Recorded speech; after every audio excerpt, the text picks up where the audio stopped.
अब 1941 से 1951 के बीच में भारत आज़ाद होता है, भारत में संविधान लागू होता है और भारत में पहली कैबिनेट बन जाती है। अब 1951 की जनगणना होनी है। 1951 की जनगणना में भारत की सरकार, जो पंडित जवाहरलाल नेहरू की सरकार है, वो ये फैसला करती है कि जनगणना के बाकी सवाल तो हम पूछेंगे, लेकिन जो कास्ट का सवाल है इसको हम नहीं पूछेंगे। 1951 पहली जनगणना है भारत के जनगणना के इतिहास में जिसमें सरकार ये फैसला करती है कि हम जनगणना से जुड़ा हुआ कोई, जाति से जुड़ा हुआ कोई प्रश्न इस जनगणना में नहीं पूछेंगे। इसके पीछे तर्क क्या था? तर्क उस समय की सरकार का ये था कि हम एक मॉडर्न जो डेमोक्रेसी है उसमें जा रहे हैं, आधुनिकता में जा रहे हैं, नए समय में जा रहे हैं, नए लोकतंत्र में जा रहे हैं। तो कास्ट का जो क्वेश्चन है इसको हम पीछे छोड़ देते हैं। हम मान के चलते हैं कि अब एक नागरिक की पहचान है, जो भारतीय पहचान है, वो सबसे महत्वपूर्ण पहचान होगी और कास्ट की पहचान धीरे धीरे पीछे चली जाएगी। तो हम कास्ट की गिनती नहीं करते हैं। तो 1951 में भारत सरकार के इस फैसले के बाद भारत में कास्ट सेंसस का चलन बंद हो जाता है। लेकिन ये कहना पूरी तरह से सच नहीं है। इसमें आपको मैं अपने ही सेंटेंस का एक क्वालिफायर दे रहा हूं। भारत सरकार ने यह फैसला किया तो कि कास्ट से जुड़ा हुआ क्वेश्चन नहीं पूछा जाएगा, लेकिन इसका मतलब ये नहीं है कि कास्ट की गिनती बंद हो गई। सरकार ने फैसला किया कि एससी और एसटी से जुड़ा हुआ सवाल पूछा जाएगा। हर जो जनगणना का कर्मी आएगा वो जाएगा, ये प्रश्न पूछेगा कि आप एससी एसटी हैं कि नहीं है, और उसके बाद उनकी कैटेगरी पूछी जाएगी। तो जाति की जनगणना भारत में कभी भी पूरी तरह से बंद नहीं हुई। एससी एसटी की गिनती अभी भी होती है और इस साल जो जनगणना होने वाली है इसमें भी एससी और एसटी का सवाल पूछा जाएगा। तो कंटिन्यूअसली आप कास्ट का क्वेश्चन पूरी तरह से आप सेटिसाइड नहीं करते हैं, आप सिलेक्टिवली कास्ट का सवाल पूछते हैं। तो अब आपको ये चौथा वाटरशेड ईयर है जबकि जनगणना से जुड़ा हुआ एक बड़ा बदलाव हो जाता है और सारी जातियों की गिनती बंद हो जाती है 1951 में।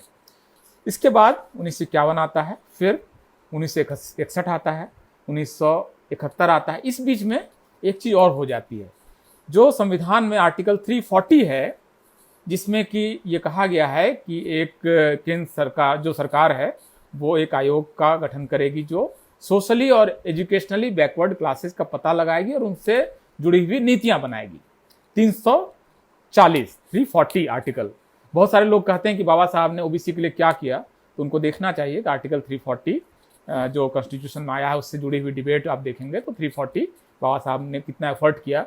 और बाबा साहब का बल्कि आप और ज़्यादा कुछ मत देखिए, बाबा साहब का रेजिग्नेशन लेटर जो हर जगह मौजूद है, उनके वॉल्यूम में भी और वेबसाइट पे भी, उसको पढ़िए। बाबा साहब ने अपने रेजिग्नेशन की जो 3 वजहें बताई थी उसमें से दूसरी वजह जो है वो वजह बताते हैं कि हमने आर्टिकल 340 तो कॉन्स्टिट्यूशन में शामिल कर लिया, मैं कैबिनेट का मेंबर हूँ, मैं लॉ मिनिस्टर हूँ और मैं इस लॉ मिनिस्ट्री में रहते हुए भी ओबीसी जो बैकवर्ड क्लासेस से जुड़ी हुई सरकार की पॉलिसी है उसको मैं बना नहीं पा रहा हूँ, सरकार गठन नहीं कर रही है पिछड़ा वर्ग आयोग का, और इसकी वजह से मैं इस्तीफा देता हूँ।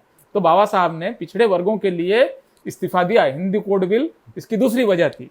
तो बाबा साहब के योगदान को याद करते हुए हमें याद रखना चाहिए कि बाबा साहब ने पिछड़े वर्गों के आरक्षण के लिए इस्तीफा दिया है।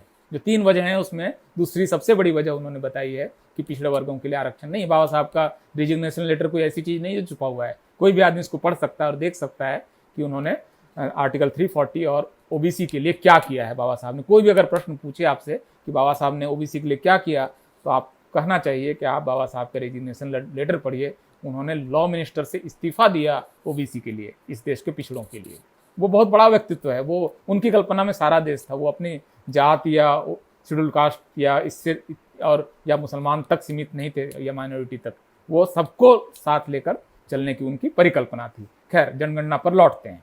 तो इस बीच में पहला पिछड़ा वर्ग आयोग बनता है काका कालेलकर के अध्यक्षता में, और वो ऐसी रिपोर्ट देता है जिसकी वजह से ओबीसी रिजर्वेशन लागू नहीं हो पाता है और उनके पास जाति का आंकड़ा नहीं अवेलेबल है, तो किसी तरह से घुमा फिरा कर एक रिपोर्ट बनाकर दे देते हैं। तो पहला पिछड़ा वर्ग आयोग इस बीच में बनता है और जनगणना न होने के कारण कोई ठोस आंकड़ा नहीं होता है।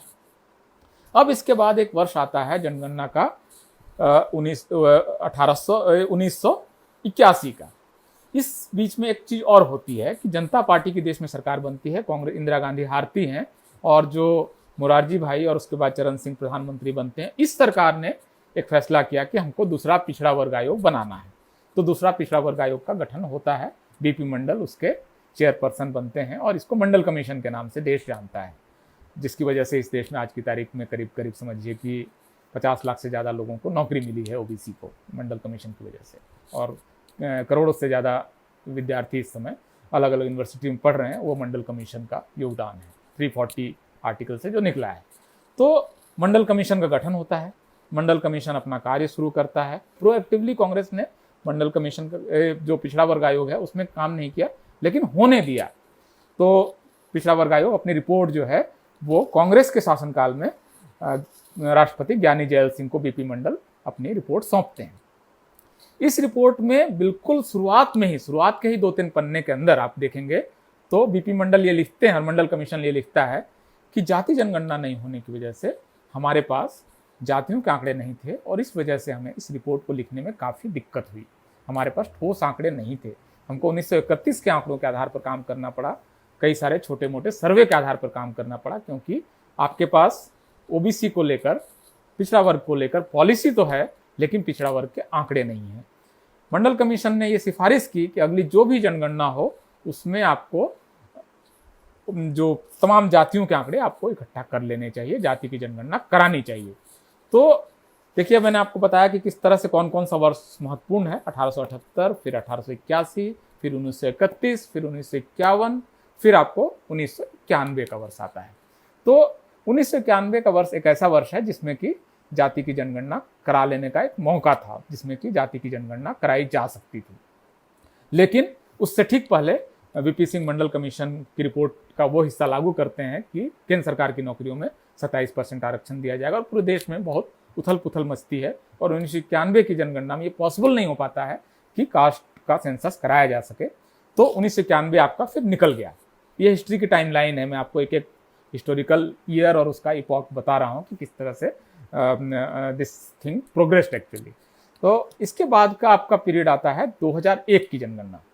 2001 की जनगणना में ये संभव था कि जाति की जनगणना करा ली जाए, क्योंकि मंडल कमीशन की रिपोर्ट को सरकार मान चुकी थी और ये सरकार का मैंडेट था कि जाति की जनगणना इसके बाद आपको करा लेनी चाहिए। लेकिन इससे पहले क्या होता है कि देवेगौड़ा और गुजराल की सरकारें आती हैं। एचडी देवेगौड़ा की सरकार अपने छोटे से कार्यकाल में कैबिनेट की एक बैठक करती है और ये फैसला करती है कि अगली जो जनगणना होगी 2001 की, इसमें हम कास्ट का सेंसस करेंगे। ये कैबिनेट का फैसला हो जाता है। भारत सरकार का फैसला भारत सरकार का फैसला होता है, चाहे वो बदलती रहे, कोई और सरकार आए जाए। तो भारत सरकार ने फैसला कर लिया कि कास्ट सेंसस होगा। ये नोटिफिकेशन आपको वेबसाइट्स पर अवेलेबल आपको मिल जाएगा। लेकिन 2001 से पहले अटल बिहारी वाजपेयी की सरकार आ जाती है। याद कीजिए, 13 दिन की एक सरकार आती है अटल बिहारी वाजपेयी की, जिस सरकार को मालूम है कि हमारा पतन हो जाना है, क्योंकि बहुमत उस सरकार के पास नहीं है। सबसे बड़ी पार्टी होने के नाते उनको बुला लिया जाता है। 13 दिन की सरकार कुल मिलाकर सिर्फ 8 फैसले करती है, जिसमें एनरॉन का फैसला है, दाभोल पावर प्लांट का, और कई सारे और फैसले हैं। उन फैसलों में, कुल 8 फैसलों में एक फैसला ये है कि कास्ट सेंसस नहीं होगा। आप समझ लीजिए कि ओबीसी कास्ट सेंसस को लेकर कितना सतर्क है और कितना अलर्ट है, और उसको लेकर उसका कितना विरोध है कि जो सरकार 13 दिन के लिए आई है वो सरकार भी ये फैसला करके जाती है कि हमको कास्ट का सेंसस नहीं कराना है। वाजपेयी की सरकार ये फैसला करती है और देवेगौड़ा सरकार के फैसले को पलट देती है। और उस समय लालकृष्ण आडवाणी गृह मंत्री थे भारत के, और उन्होंने ये फैसला किया कि कास्ट सेंसस नहीं कराएंगे। सेंसस हमेशा होम मिनिस्ट्री के अंडर में आता है। तो इस तरह से 2001 का भी वर्ष निकल गया। तो आपको देखिए कि मंडल कमीशन के बाद, जनगणना के बाद जनगणना होती जा रही है, उसके बगैर आपको पॉलिसीज बनते जा रही है। ओबीसी डेवलपमेंट फंड आ गया, केंद्र सरकार ओबीसी के डेवलपमेंट के लिए राज्यों को पैसा दे रही है, लेकिन ओबीसी का आंकड़ा ही नहीं, ओबीसी के कितने हैं पता ही नहीं है। किस राज्य को ओबीसी का कितना पैसा देना है कोई जानकारी नहीं है, कोई फॉर्मूला नहीं है, आज भी नहीं है। ओबीसी को कितनी स्कॉलरशिप देनी है आपको नहीं मालूम, क्योंकि ओबीसी के कितने विद्यार्थी हैं आपको पता ही नहीं, क्योंकि आपने पूछा ही नहीं है अभी तक कि ओबीसी कितने हैं और उसके में कितने ग्रेजुएट हैं, हायर एजुकेशन के लिए कितने लोगों को स्कॉलरशिप देनी है, कुछ भी नहीं पता है। तो पॉलिसीज पर पॉलिसीज बनी जा रही हैं, लेकिन बगैर आंकड़े के। मतलब जैसे आप एक समझिए कि एक टनल में आप हैं, एक सुरंग में हैं जिसमें कोई रोशनी नहीं है, लेकिन आपको चलना है। तो ये 2001 का वर्ष है, ये भी निकल गया। मैंने आपको बताया किस तरह से वाजपेयी गवर्नमेंट की वजह से, वाजपेयी के समय में ही वो जनगणना होती है, 2001 की, उस समय वाजपेयी जी की सरकार।